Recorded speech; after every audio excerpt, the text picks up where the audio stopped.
आषाढ़ का महीना था। तेजाजी गहरी नींद में सो रहे थे। तभी उनकी माँ आती हैं और कहती हैं, तेजाजी तुम सो रहे हो और तुम्हारी उम्र के लोग खेतों में काम कर रहे हैं। माँ की बात सुनकर तेजाजी तुरंत बैल और हल लेकर खेत की ओर रवाना हो जाते हैं। कड़ी धूप में तेजाजी मेहनत से हल चला रहे होते हैं। तभी उन्हें जोर की भूख लगी है। थक कर वे एक पेड़ के नीचे बैठ जाते हैं और भाभी का इंतजार करने लगते हैं। काफी देर इंतजार करने के बाद भाभी आती हैं। तेजाजी उनसे कहते हैं, इतनी देर क्यों लगा दी आने में? भूख से मेरी सांसें निकल रही हैं। इस पर भाभी कहती है, घर के बहुत काम होते हैं, मुझे देर हो गई। लो ये खट्टी खिचड़ी लाई हूँ, खा लो। भाभी की यह बात तेजाजी को अच्छी नहीं लगी। तभी भाभी गुस्से में कहती है, मुझ पर हुक्म मत चलाओ, तुम्हारी पत्नी तो पीहर में बैठी है, उन्हें ले आओ और उनसे गरम गरम रोटियां बनवा कर खाओ। इतना सुनते ही तेजाजी की आंखें लाल हो जाती हैं। वे तुरंत उठते हैं और सीधे अपनी माँ के पास पहुँचते हैं। तेजाजी अपनी माँ से पूछते हैं, कह दो माता, किसने करवाया मेरा विवाह? कहाँ है मेरी पत्नी और क्या उसका नाम है? माँ बड़े स्नेह से कहती है, बेटा काका बाबा ने तुम्हारी सगाई की थी और मामा ने तुम्हारा विवाह करवाया था। पनेर गाँव में रायमल जी, उनकी पुत्री पेमल ही तुम्हारी पत्नी है। यह सुनते ही तेजाजी पनेर जाने की तैयारी करने लगते हैं। तभी उनकी भाभी आकर कहती हैं,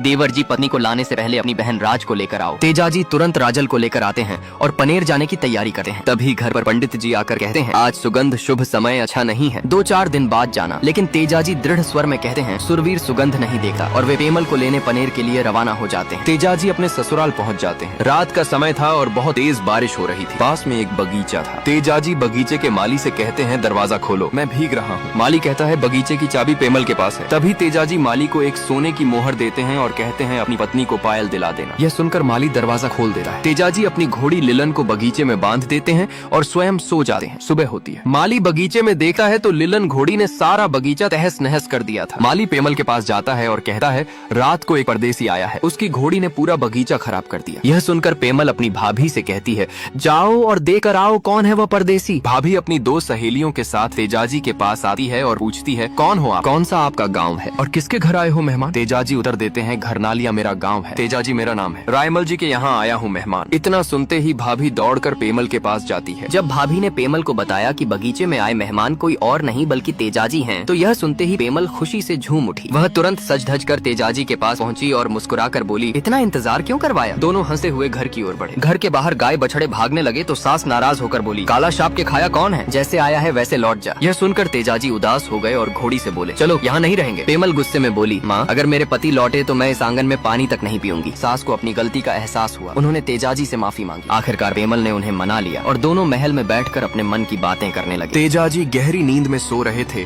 कि अचानक एक औरत रोते हुए घर के बाहर आई और जोर जोर से पुकारने लगी, क्या कोई शूरवीर है जो मेरी गायों को बचा कर ला सके? तेजाजी की नींद टूट गई। वे तुरंत बाहर आकर पूछने लगे, क्या हुआ गुजरी, इतनी रात को क्यों रो रही हो? लासा गुजरी रोते रोते बोली, मेरी गायों को मीणा चोर ले गए हैं, क्या उन्हें कोई नहीं बचा सकता? तेजाजी ने दृढ़ स्वर में उत्तर दिया, मैं लाऊंगा तुम्हारी गायों को। यह सुनकर लासा गुजरी ने व्यंग से कहा, अगर सच में शूरवीर होते तो अब तक चल पड़े होते। तेजाजी ने देर न की। वे तुरंत अपनी तलवार और भाला उठाया। तभी पेमल बोली, मैं भी साथ चलूंगी। तेजाजी ने कहा, नहीं मैं अकेला जाऊंगा, और वहाँ से निकल पड़े। कुछ ही दूरी पर पहुँचे थे कि उनकी नजर एक अजीब दृश्य पर पड़ी। एक सांप आग की लपटों में बुरी तरह से तड़प रहा था। तेजाजी झट से आगे बढ़े और अपने भाले की नोक से सांप को आग से बाहर निकाल दिया। तभी अचानक चारों ओर गूंजती हुई आवाज आई, ये क्या किया तुमने तेजाजी? यह तो बड़ा घोर अनर्थ हो गया। वह आवाज स्वयं नाग देवता की थी। अग्नि से नाग को बचाकर तेजाजी ने कहा, मैंने तुम्हारी रक्षा की है। नाग देवता बोले, मैं तो स्वर्ग जा रहा था, अब तुम्हारे प्राण लूंगा। तेजाजी ने उत्तर दिया, अभी मुझे गुजरी की गायें छुड़ानी है, मैं वचन देता हूँ, लौटकर स्वयं तुम्हारे पास आऊंगा। नाग देवता ने कहा, ठीक है जाओ। तेजाजी मीणा चोरों के पास पहुँचे। भीषण युद्ध हुआ। भाले की मार और साहस से उन्होंने सबको हरा दिया